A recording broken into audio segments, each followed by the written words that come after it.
All right, let's talk about a classic productivity book with a kind of weird name, right? Eat That Frog by Brian Tracy. And why this one? Well, because it tackles a problem that I think we all know way too well, having way too much to do and just never enough time. I mean, it's such a frustrating feeling, right? You know the one. You're busy all day long. I mean, you're flying around, answering emails, jumping into meetings, knocking off all these little tasks. But then the end of the day rolls around, you look back, and you just kind of go, what did I actually do? Because that one big thing, the thing that really mattered, yeah, it's still just sitting there. Okay, I know what you're thinking. That sounds super discouraging. But here's the thing, it's actually meant to be liberating. Tracy's whole point is look, you have to stop fighting a battle you can't win. Your to do list, it's infinite, it's never going to end. And the moment you truly accept that you just can't do everything, that's when you get the freedom to focus on what really counts. So, okay, if you can't do it all, then how in the world do you decide what to do? And that brings us to the main idea of the book. And yeah, it's a little quirky. So this is your frog. Think about it. It's that one big thing on your to-do list. You know the one. The one you know you should be doing, but you just keep pushing it off. It's tough, maybe it's complicated, but you also know that if you could just get it done, man, it would be a huge win. It would make a real positive difference. And this is where the strategy comes in. It's super simple. Rule number one, if you've got a couple of important things to do, a couple of frogs, you have to tackle the biggest, ugliest one first. Just get it over with. And rule number two, don't just sit there staring at it. Don't overthink it. Just start.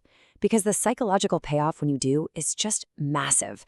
You get this amazing rush of energy, this momentum that literally powers you through the rest of your day. Okay, so that's the big idea, the theory. But how do you actually do this, like every single day? Well, Tracy lays out a really practical system, and it's all built around 3 keys to productivity. So let's break them down. All right, the first key, it starts with just this. 10 minutes. Seriously, that's it. Just 10 minutes is all it takes to completely change how your day goes and save yourself hours of wasted time and effort. He calls this the 10-90 rule, and it's wild. The idea is that the first 10% of time that you spend just planning your work before you start, we're talking just 10, maybe 12 minutes, that can save you up to 90% of the time it takes to actually do the work. I mean, think about that return on investment. It's incredible. Just by thinking things through on paper, you give yourself a crystal clear roadmap for the day. But just scribbling down a plan isn't quite enough. You need a bit of structure. So what Tracy suggests is a system of lists that all flow into each other. You start with a big master list for, everything you want to do someday. From that, you make a monthly list. Then that helps you build your weekly list. And the real key, every single evening, you plan out your next day. It's a simple habit, but it makes sure that what you're doing today is actually connected to your biggest goals. Okay, key number 2 is all about prioritizing. And for this, we use the classic 80-20 rule, or the Pareto principle. You've probably heard of it. It basically says that a tiny portion of your activities, like just 20%, the vital few, are responsible for the vast majority of your results, like 80% of them. And everything else? Well, that's the trivial many. It's all the stuff that keeps you busy but doesn't really move the needle. And here's the kicker, the trap that almost everyone falls into. We procrastinate on that crucial 20%. And why do we do that? Well, because they're usually the hardest things on our list. They're complex. But guess what? Those really high-value tasks, the ones that actually make a difference, yep, those are your frogs. So, the big question is, how do you figure out what's in that vital 20%? Well, this brings us to the third and final key. It's all about asking yourself one incredibly powerful question. This one comes from the management legend Peter Drucker.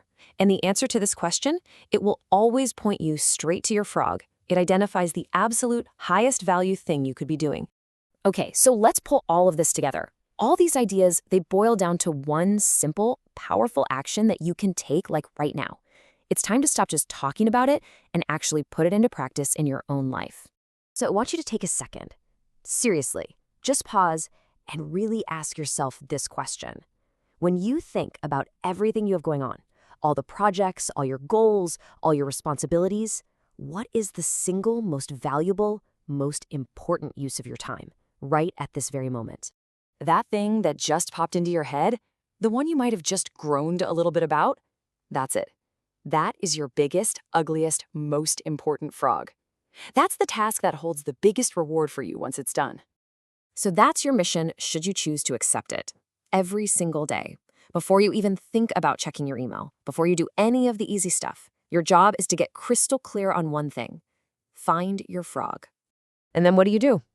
Simple. Don't hesitate. Don't stare at it. Eat it. That really is the secret. It's that simple and that powerful, and it's how you take back control of your day.